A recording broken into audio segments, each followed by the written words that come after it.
Guys, welcome back. Alexei here from We Love Samples. Thank you for stopping by and taking your time.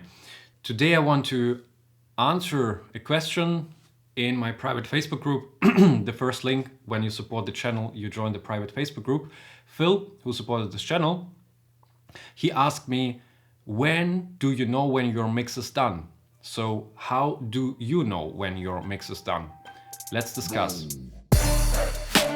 Swag on over, little boy.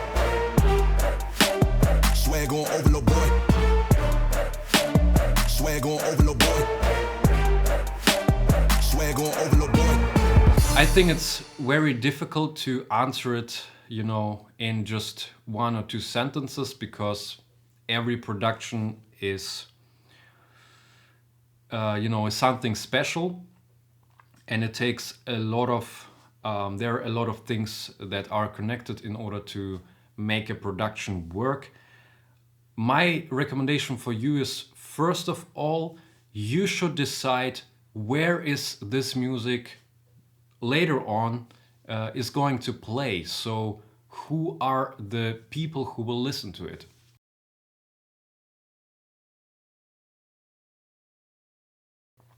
Will it be in the theater?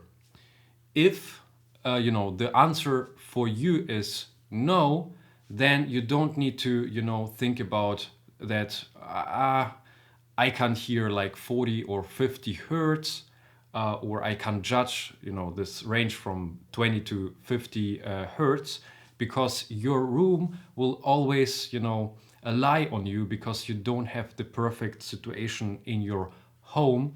And even if you do use the best headphones that costs, I don't know, $500-600 euros or pounds, it doesn't matter. It's still very hard to judge only with one single device. So the second recommendation from my side is to you that make sure that you have at least two devices where you can check your mix. So what I personally do is I work, this is my tip number 3 for you.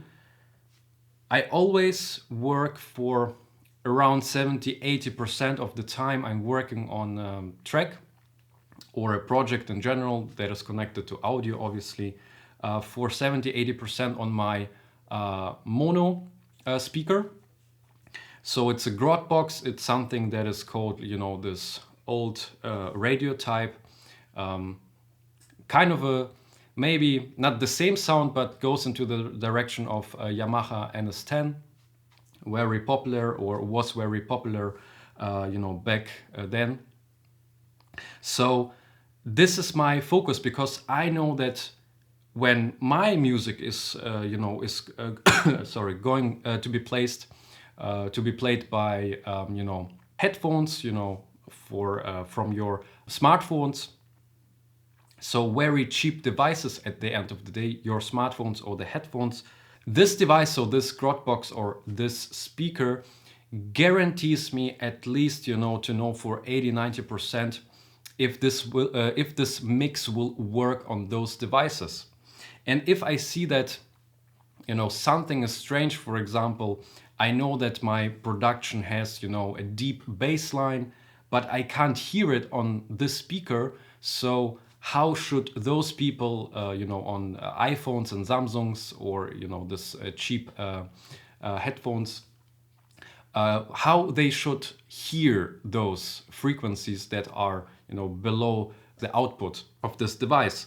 And this mono speaker is very great device as well, not only to check the mid frequencies, but that you understand, because you combine the right and left channel into this mono channel, so into one single plate channel. You know how right and left do work together, and you hear much better how your mix, so how your levels between the instruments and your signals work together. And this is why I do a lot of mixing with, only mono, or focus in the first place on mono, because when I switch off the plugin, the mono plugin. I hear right and left, I hear the stereo sound, then I put on my headphones, and then I have, another judgment of the mix. If, for example, I don't know, the guitar or the keyboards on left or right are a little bit too, too loud or too quiet, and then I start to balance between them. So I start to balance between the mono and the stereo. And another tip would be, don't finish the mix, just at the same day. Because the problem with mixing, and I believe that many people don't understand it, that your ears are instruments, and every instrument, piano, guitar, drums, they at some point, 2-3 hours, sorry, they start to sound a little bit different.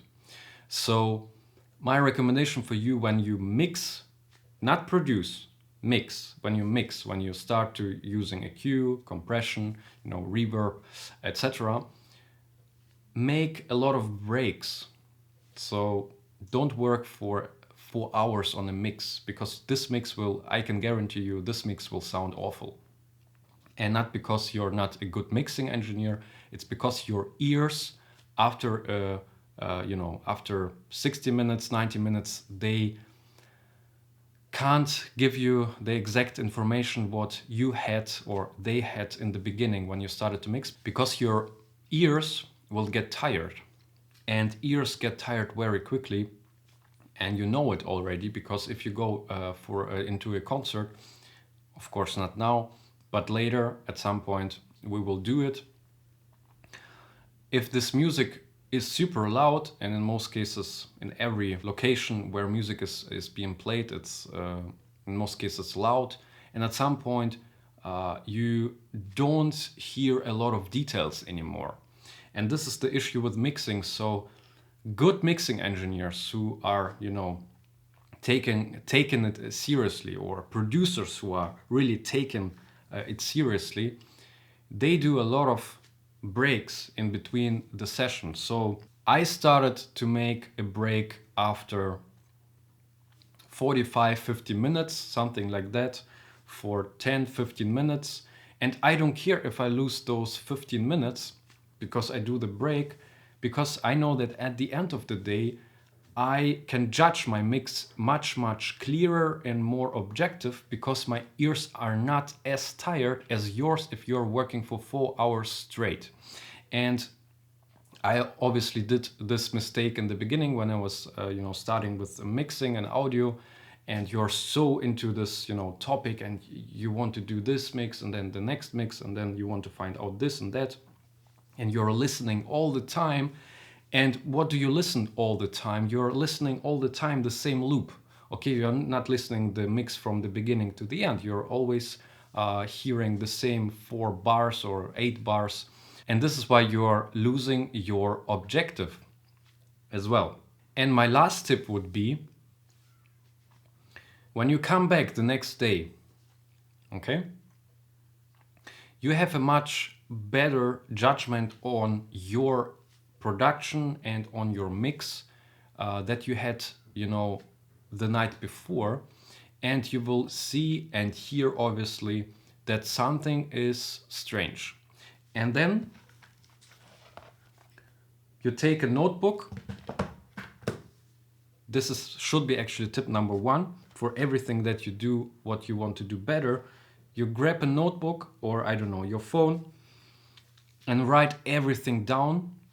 When you listen to the mix from the beginning to the end just once, and you write everything down that sounded strange for you, because this is what bothers you at this very moment. And then you start to fix it for the next hour. And then what you do, you finish that one. So after this hour or 2 hours, whatever it takes you to finish those fixes the day before, you finish the project, you bounce the project, and you come back at least 7 till 10 days later on that one, and Then you do the same thing what you did on the second day or on the second morning, because you finally hear, okay, what should be mixed or fixed as well, what you have mixed on the second day. This is what I do every single time if I don't work for clients, because, you know, when you work for clients, you have 2 days.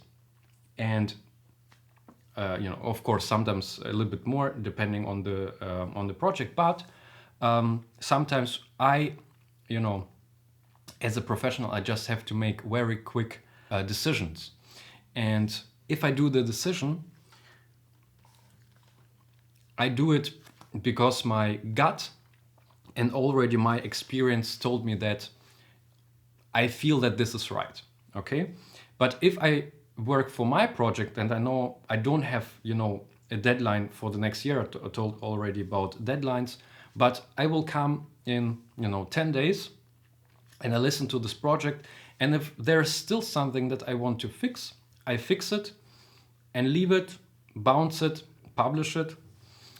Or if I don't have something that I hear that I should fix, I know I'm done, and what I do, I start the next project.